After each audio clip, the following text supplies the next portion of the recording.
বিসমিল্লাহির রহমানির রহিম। প্রিয় শিক্ষার্থীবৃন্দ, আসসালামু আলাইকুম। আমরা আজকে চলে আসলাম আইসিটি ক্লাসে। ক্লাসটা অ্যাকচুয়ালি আমাদের কৃষ্ণপ্রসাদ স্যারের দ্বিতীয় অধ্যায় উনি নেওয়ার কথা ছিল, কিন্তু স্যার আজকে নির্বাচনে ডিউটি করেছে, এজন্য ক্লাসটা আমি নিচ্ছি। তো তোমরা সবাই কি ভালো আছো? আশা করি সবাই তোমরা ভালো আছো। এর আগে আমি ক্লাস নিয়েছিলাম, প্রথম অধ্যায় আমি পড়াচ্ছি আর দ্বিতীয় অধ্যায় সম্ভবত কৃষ্ণ স্যার পড়াচ্ছেন।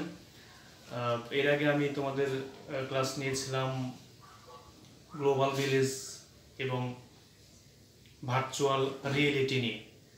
তো দুইটা টপিকস আমি শেষ করেছিলাম, আশা করি তোমরা বুঝতে পেরেছো। যদি কোনো সমস্যা হয় আমাকে অবশ্যই কমেন্টসে জানাবা। আমি অ্যাকচুয়ালি প্রথম অধ্যায় আমি আগেই বলে দিয়েছি যে তোমরা এটা মিনিমাম 10 বার শুধু রিডিং পড়বা, একটু পড়ে নিবা তোমরা নিজেরা। আর আমি যে মূল মূল টপিকসগুলো আছে ওগুলো একটু বুঝিয়ে দিচ্ছি, কোর অংশটাও বুঝিয়ে দিচ্ছি, তো আশা করি বুঝতে পারবা। আজকে আমি চাচ্ছি একটা টপিকস পড়াবো, সেটা হচ্ছে বায়োমেট্রিক্স। তোমরা এটা নাম মনে হয় আগে শুনেছো, বায়োমেট্রিক্স।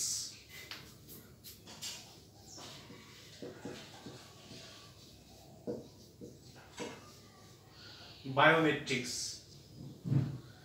এটা আশা করি তোমরা এটা পরিচিত আছো তোমরা এর সাথে। আমি প্রথমে তোমাদেরকে একটু বুঝিয়ে দিচ্ছি বায়োমেট্রিক্স কি। একটু খেয়াল করো, বায়োমেট্রিক্স যদি আমি ইংলিশে লিখি বায়ো মেট্রিক,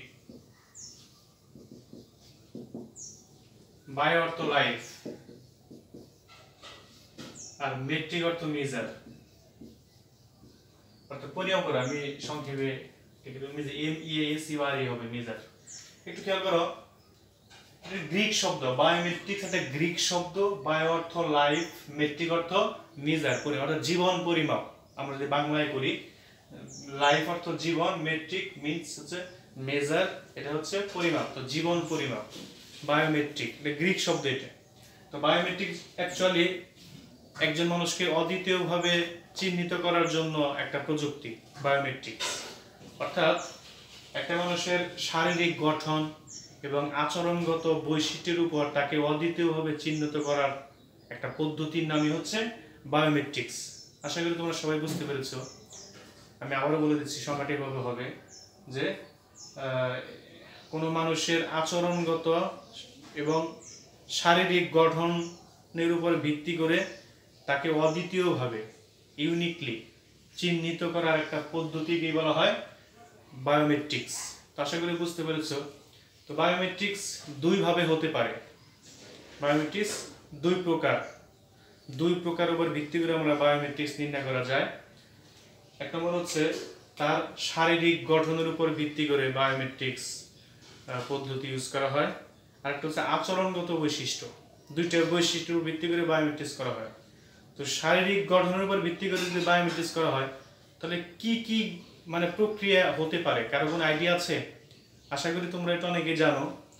যেমন যদি বলি যে শারীরবৃত্তীয় যে বায়োমেট্রিক্সগুলো আছে, অথবা শারীরিক গঠনের উপর ভিত্তি করে যে বায়োমেট্রিক্স পদ্ধতি ইউজ করা হয়, সেটা হতে পারে ফিঙ্গারপ্রিন্ট। তোমরা এটা নাম শুনেছো, মানে শারীরিক গঠন, মানে শারীরবৃত্তীয় যে বায়োমেট্রিক্সগুলো আছে তার বেশ কয়েকটা প্রক্রিয়ার নাম আমি বলে দিচ্ছি। একটা হচ্ছে কি ফিঙ্গারপ্রিন্ট।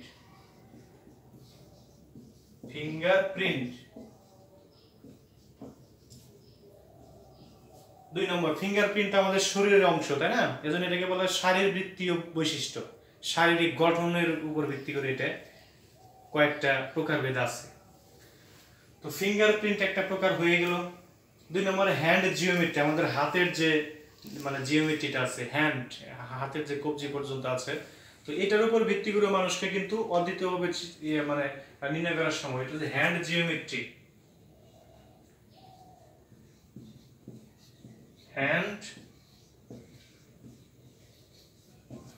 Hand geometry. তিন নম্বর আর কি কি হতে পারে? ফেস রিকগনিশন, কারো ফেস মানে চেহারা, কারো মুখমণ্ডল, ফেস দেখেও তাকে আইডেন্টিফাই করা সম্ভব, কারণ কারোর সাথে কারো চোখ মিলে না। অনেকে দেখবে যে যমজ সন্তান হয়, দেখতে একরকম মনে হলেও তাদের সবকিছু একরকম না। যেমন নাকের গঠন, ঠোঁট, চোখ, যখন তুমি পার্ট পার্ট করে এটাকে আইডেন্টিফাই করবা তখন দেখবা যে যতই ফেস মিল থাক, যমজ সন্তান অনেক সময় প্রায় সেম ক্যাটাগরি হয়, তারপরও মিল নেই, এর কিছুটা ভিন্নতা আছে। এটা হলো ফেস রিকগনিশন। আমি ইংলিশে লিখে দিয়েছি এটা, ফেস, শর্টকাট আমি লিখলাম, আর কিছু লিখলাম না। ফেস রিকগনিশন তোমরা চাইলে বাংলা ইংলিশ যে যেটা লিখতে পারো, সমস্যা নেই, কারণ এগুলো ইংলিশ ওয়ার্ড, আমরা বাংলা লিখতে পারো। ফেস ফাইকার ফেরোশিচ ফেস রিকগনিশন। 4 নম্বরে কি দেয়া যায়, মানে শারীরিক আর কি কি হতে পারে, আইডিয়া আছে? আইরিশ বা রেটিনা স্ক্যান হতে পারে। আইরিশ আমি শর্টকাট লিখে আইরিশ, আইরিশ বা রেটিনা স্ক্যান মানে চোখ, চোখের যে অক্ষিগোলক আছে কোটর, এটাকে আইডেন্টিফাই করেও আমরা বায়োমেট্রিক্স পদ্ধতি হতে পারে। তাহলে আমি বেশ কয়েকটা পদ্ধতি অলরেডি লিখে দিয়েছি, fingerprint, hand geometry, face recognition, Irish বা রেটিনা স্ক্যান। তো বেশ কয়েকটা পদ্ধতি আমি লিখে দিয়েছি। তো এর উপর ভিত্তি করে মানুষকে আইডেন্টিফাই করা সম্ভব। তোমরা অনেক সময় দেখবা যে কলেজে যেতে অথবা কোনো অফিস যেতে মানুষ ফিঙ্গারপ্রিন্ট দিয়ে ভেতরে যাচ্ছে, তার মানে ওইটা কি ফিঙ্গারপ্রিন্টের উপর ভিত্তি করে বায়োমেট্রিক্স করা হচ্ছে, আইডেন্টিফাই করা হচ্ছে। হ্যান্ড জিওমেট্রি, হাতের যে কবজি পর্যন্ত আছে এই পর্যন্ত আইডেন্টিফাই করেও হতে পারে। চেহারা, ফেস রিকগনিশন দেখেও হতে পারে, আইরিশ বা রেটিনা স্ক্যানের উপর ভিত্তি করেও হতে পারে। তো এই কয়েকটা পদ্ধতি আমরা শারীরবৃত্তীয় বৈশিষ্ট্য হিসেবে পড়ে নেব, মানে শারীরিক গঠনের ভিত্তি করে এই কয়েকটা হচ্ছে বায়োমেট্রিক্স পদ্ধতি। এরপরে আচরণগত বৈশিষ্ট্য হতে পারে, সেটা হতে পারে কি, যেমন ভয়েস রিকগনিশন, তার কণ্ঠস্বরটা কেমন, দেখবে এক একজনের কণ্ঠস্বর এক এক রকম, তো এটার উপর ভিত্তি করে ভয়েস রিকগনিশন হতে পারে। এটা হলো আচরণগত বৈশিষ্ট্যের কথা বলতেছি আমি, ভয়েস রিকগনিশন হতে পারে। এরপর আর কি হতে পারে, এরপরে তার সিগনেচারটা কেমন, এটার উপর ভিত্তি করে হতে পারে। তারপরে তার টাইপিং রিদমটা কেমন, কেমন টাইপ করে, এর উপরে ভিত্তি করেও হতে। এই তিনটে হচ্ছে আচরণগত, ভয়েস রিকগনিশন, তারপরে হচ্ছে তার সিগনেচার, এরপরে হচ্ছে তার টাইপিং রিদম, অর্থাৎ টাইপিং কি স্ট্রোক, পার সেকেন্ডে কতটা টাইপ করতেছে, কিভাবে করতেছে, হাতের চাপগুলো করতেছে টাইপ, এর উপর ভিত্তি করেও হতে পারে। তো আশা করি তোমরা বায়োমেট্রিক্স কি বুঝতে পেরেছো, এবং দুই প্রকারের, যেমন শারীরিক গঠনের উপর ভিত্তি করে বেশ কয়েকটা প্রকারভেদ আমি লিখে দিয়েছি, আর আচরণগত বৈশিষ্ট্য ভিত্তি করে আমি বলে দিয়েছি। তো আশা করি এটা বুঝতে পেরেছো, প্রকারভেদগুলো বুঝতে পেরেছো। ওকে, তাহলে তোমরা আশা করি বুঝতে পেরেছো। আমি প্রকারগুলো আবার বলে দিচ্ছি। দেহের গঠনের উপর ভিত্তি করে বায়োমেট্রিক্স আমি এখানে 4টা লিখেছি, fingerprint, hand geometry, face recognition, Irish, অথবা আরেকটা তুমি দিতে পারো চাইলে 5 নম্বর ডিএনএ, ডিএনএ, ডিঅক্সিরাইবোনিউক্লিক অ্যাসিড, অনেকে হয়তো পড়েছে এটা, ডিএনএ অর্থাৎ জিন। তো এই ডিএনএটা চেক করেও তুমি নির্ণয় করতে হবে, এটাও দেহের গঠনের উপর ভিত্তি করে হয়। এরপরে আচরণগত বৈশিষ্ট্য আমি কি লিখে দেব? আচ্ছা, আচরণগত আমি লিখে দিচ্ছি তোমাদের।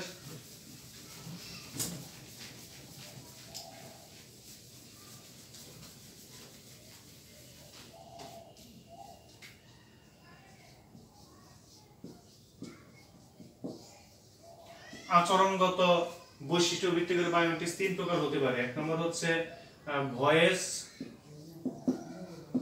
রিকগনিশন, আমি শর্টকাট করে লিখে নিব, ভয়েস রিকগনিশন। 2 নম্বর হতে পারে signature verification, signature verification.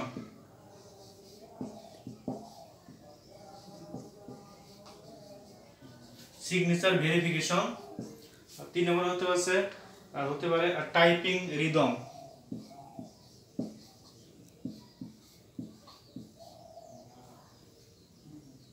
Typing কি স্ট্রোক বা টাইপ করা রিদম, টাইপিং কি স্ট্রোক বা টাইপ করার রিদম। এটা তোমরা হতে পারে, এটাও লিখে নিও তোমরা। এই হচ্ছে আচরণগত বৈশিষ্ট্য ভিত্তি করে বায়োমেট্রিক্স পদ্ধতি, এটা আচরণগত, আর আগেরটা ছিল শারীরিক গঠন ভিত্তি করে। আশা করি তোমরা এটা বুঝতে পেরেছো। এরপরে আমরা বায়োমেট্রিক্স এর ব্যবহার, তাহলে ব্যবহার কি হতে পারে?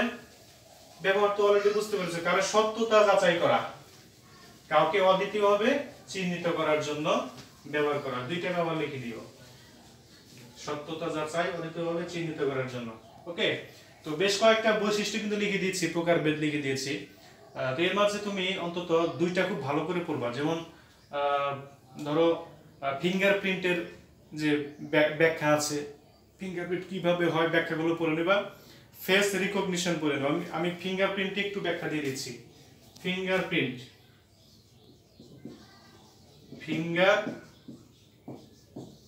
বায়োমেট্রিক পদ্ধতি। ফিঙ্গারপ্রিন্ট এটা ভাষাগুলো তোমরা পড়ে নিবা, তারপর আমি কিছুটা এটার মূল অংশটা বুঝিয়ে দিচ্ছি কি আসলে অ্যাকচুয়ালি ভেতরে হচ্ছে। ফিঙ্গারপ্রিন্ট হচ্ছে, দেখো তুমি যখন কোনো অফিসে যাবা, দেখবে যে একটা ডিভাইস আছে, মানে হাতের আঙ্গুলের ছাপ দিয়ে, আঙ্গুলে একটা চাপ দিলে একটা শব্দ হয়, এরপর তুমি ভেতরে ঢোকার অনুমতি পাও।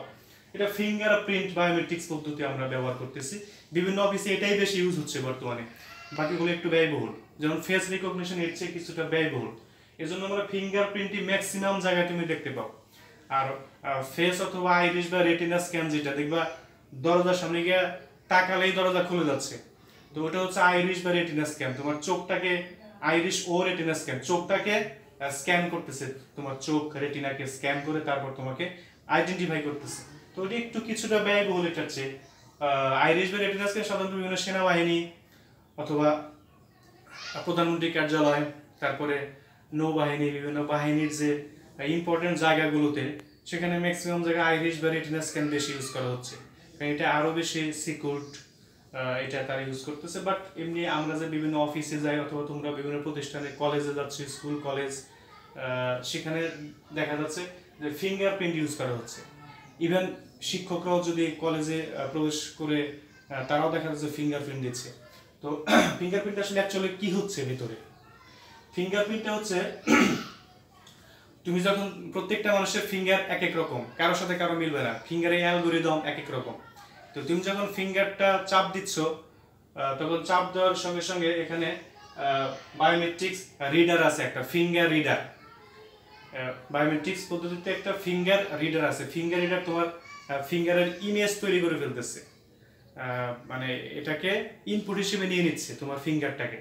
তো ইনপুট হিসেবে নিয়ে নেওয়ার সাথে সাথে তোমার বায়োমেট্রিক্স অপটিক্যাল স্ক্যানার এটার একটা ইমেজ তৈরি করতে, তোমার ফিঙ্গারটা একটা কি করতেছে, ইমেজ তৈরি করতেছে। যেমন ধরো যে তোমার ফিঙ্গারটা কি, একটা ফিঙ্গারের এই একটা তোমার ফিঙ্গার, এখানে বেশ কিছু রেখা আছে, প্রত্যেকটা মানুষের ফিঙ্গারে কি আছে, কিছু এরকম রেখা আছে।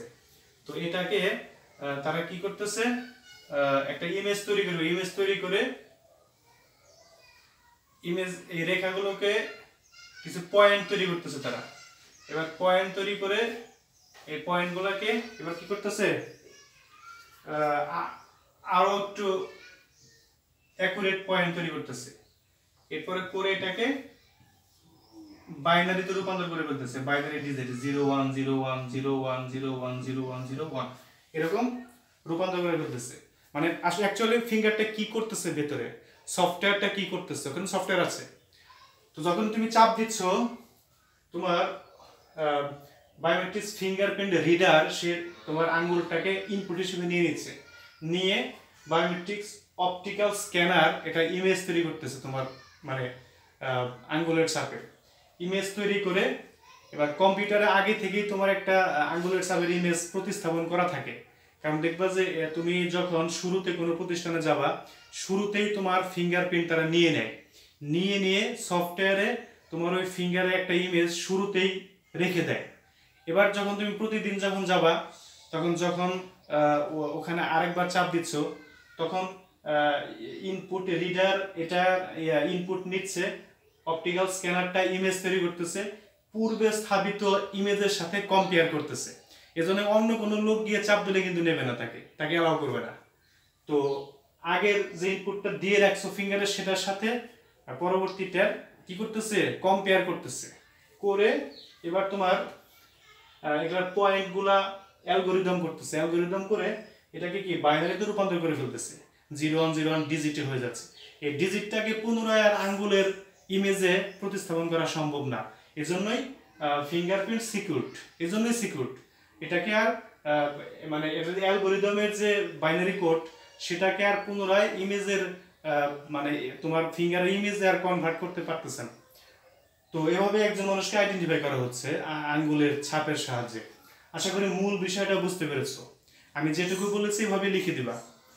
আশা করি বুঝতে পেরেছো। ফিঙ্গারপ্রিন্ট আমি কিছুটা বুঝিয়ে দিলাম যে আসলে ভেতরে কি হচ্ছে, সফটওয়্যারটা অ্যাকচুয়ালি কি করতেছে, কম্পিউটারে কি ঘটতেছে। এরপরও যদি কেউ না বোঝো আমাকে অবশ্যই জানাবা কমেন্টস করে যে এই বিষয়টা বুঝিনি, আমি তোমাদেরকে বুঝিয়ে দেব। আমি আবারও বলে দিচ্ছি, এটা জাস্ট সফটওয়্যারের মাধ্যমে শুরুতে অপটিক্যাল রিডার ইনপুট নিচ্ছে, এবার ওই বায়োমেট্রিক্স রিডার ইনপুট নিচ্ছে, অপটিক্যাল স্ক্যানার এটা ইমেজ তৈরি করতেছে এবং পূর্বে স্থাপিত ইমেজের সাথে কম্পেয়ার করতেছে। এরপর এটা কিছু পয়েন্ট করে, এই রেখাগুলোকে পয়েন্ট করে এটাকে অ্যালগরিদম করে এটাকে 0101 বাইনারিতে কনভার্ট করে দিচ্ছে এবং এই কোডটাকে পুনরায় ইমেজে মানে স্থাপন করা সম্ভব না, এজন্য এটা একটা সিকিউর পদ্ধতি। তো ফিঙ্গারপ্রিন্ট বুঝতে পেরেছো। তোমরা আইরিশ বা রেটিনা স্ক্যান পরবর্তী ক্লাসে বুঝিয়ে দেবো, এটা তোমরা একটু রিডিং করে রাখবা, আইরিশ বা রেটিনা স্ক্যান, এবং আশা করি সবাই বুঝতে পারবা। আজকে এই পর্যন্তই, সবাই সুস্থ থাকো, ভালো থাকো, আসসালামু আলাইকুম।